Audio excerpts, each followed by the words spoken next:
اتولد أبو زكريا يحيى ابن شرف ابن مري ابن حسن ابن حسين ابن محمد النبوي في سنة 631 هجريا. وللي ما يعرفوش فهو محدث وفقيه ولغوي وأحد أبرز فقهاء الشافعية. عاش الإمام النبوي في كنف أبوه ورعايته، وكان أبوه مستور الحال عنده دكان صغير بيبيع ويشتري منه. ولما النبوي بقى عنده 7 سنين كان نايم في ليلة 27 رمضان جنب أبوه، فصحي فجأة وصح أبوه وقال له: يا أبت ما هذا الضوء الذي قد ملأ الدار؟ فصحي أهله كلهم فما لقيوش حاجة، فقال والده: فعرفت أنها ليلة القدر. ولما بقى عنده 10 سنين خلاه أبوه يشتغل معاه في الدكان، بس ما شغلوش البيع والشراء عن القرآن، ختموا وأتموا. وقعد النووي في بلده لغاية ما تم 18 سنة، وبعد كده راح لدمشق. وصل النووي دمشق سنة 649 هجريا طلبا للعلم، وكان في الوقت ده دمشق محج للعلماء وطلبة العلم من كل أقطار العالم الإسلامي. وكان أول ما اهتم بيه النووي بعد ما وصل لدمشق إنه لازم ياخد العلم على أحد العلماء،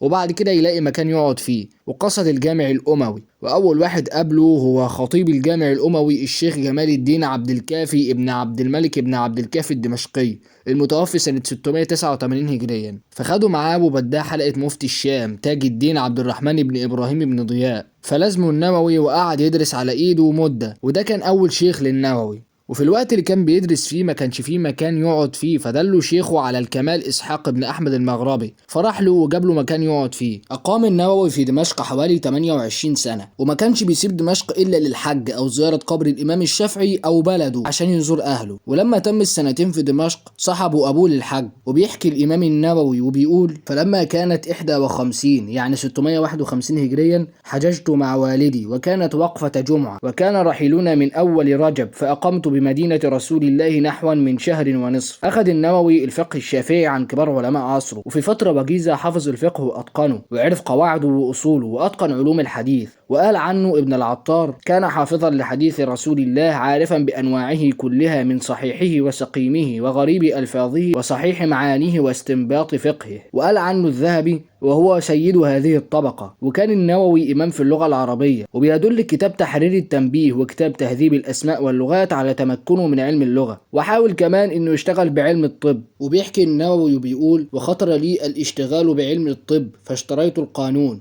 الكتاب ده لابن سينا، وعزمت على الاشتغال فيه فأظلم على قلبي، وبقيت أياما لا أقدر على الاشتغال به، ففكرت في أمري فبعت في الحال الكتاب المذكور، وأخرجت من بيتي كل ما يتعلق بعلم الطب، فاستنار قلبي ورجعت إلى حالي وعدت لما كنت عليه أولا. كان الإمام النووي مشهور بالورع والتقوى. وأما عن صفته الشكلية قال الذهبي: كان أسمر كث اللحية قليل الضحك يقول الحق وإن كان مرا لا يخاف في الله لومة لائم. وقال الإسنوي: كان في لحيته شعرات بيض وعليه سكينة ووقار في البحث مع الفقهاء. وكان النووي خشن العيش قانع بالقوت تارك للشهوات صاحب عبادة وخوف، وما كانش بياكل غير أكلة واحدة بس في اليوم بعد العشاء، والمشهور إنه ما تزوجش خالص. وليه مؤلفات كتيرة زي المنهاج في شرح صحيح مسلم بن الحجاج، والإيضاح في المناسك، والأربعون النووية. وتوفى الإمام النووي في ليلة الأربعاء 25 رجب سنة 676 هجريا عن عمر ناهز 45 سنة،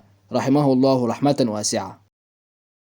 اتولد إسماعيل بن عمر بن كثير القرشي الدمشقي في الشام سنة 701 هجريا، وانتقل لدمشق سنة 706 هجريا في الخامسة من عمره، وتعلم على إيد مشايخ كتيرة وأشهرهم ابن تيمية. وقيل إنه تعلم اللغة العبرية. واختلف الأشاعرة والسلفية في أمر معتقده، فالأشاعرة بيقولوا إنه هو أشعري العقيدة، والسلفية بيقولوا إنه كان ماشي على معتقد أهل الحديث، وهو الرأي الأرجح. ومن تلامذة ابن كثير الإمام ابن الجزري اللي هنتكلم عنه دلوقتي، وابن أبي العز الحنفي، وابنه محمد بن إسماعيل بن كثير. وأثنى كثير من العلماء عليه. قال عنه الذهبي: الإمام المفتي المحدث البارع، محدث متقن ومفسر النقاد. وليه مؤلفات كتيرة زي تفسير القرآن العظيم والمشهور باسم تفسير ابن كثير، وبيعد تفسيره ده هو أصح تفسير للقرآن. والبداية والنهاية لابن كثير، والنهاية في الفتن والملاحب لابن كثير. ملحوظة عشان في تشابه ما بين ابن كثير القارئ وابن كثير المفسر. ده ابن كثير المفسر وهو دمشقي، أما ابن كثير القارئ اللي هو من القراء العشرة اسمه عبد الله بن كثير، وده مكي، وده اتولد في القرن الأول للهجرة. وتوفى الإمام ابن كثير يوم الخميس 26 شعبان سنة 774 هجريا في دمشق عن عمر ناهز 73 سنة، رحمه الله رحمة واسعة.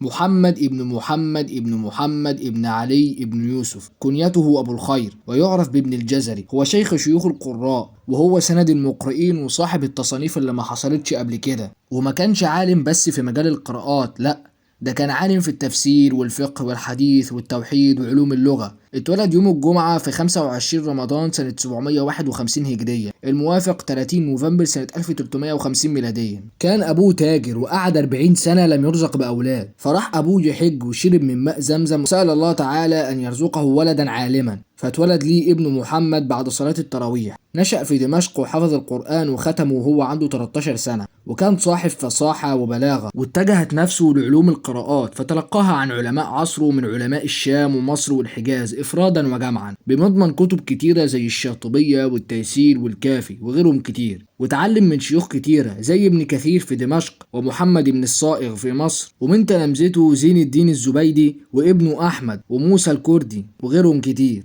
وليه مؤلفات كتيرة جدا في مجال القراءات زي طيبة النشر في القراءات العشر، والتمهيد في علم التجويد وغيرها كتير. وتوفى الإمام ابن الجزري يوم الجمعة 5 ربيع أول سنة 833 هجريا في مدينة شيراز عن عمر ناهز 82 سنة، رحمه الله رحمة واسعة. وبكده خلصت حلقتنا النهاردة، وألقاكم في الحلقة الجاية، والسلام عليكم ورحمة الله وبركاته.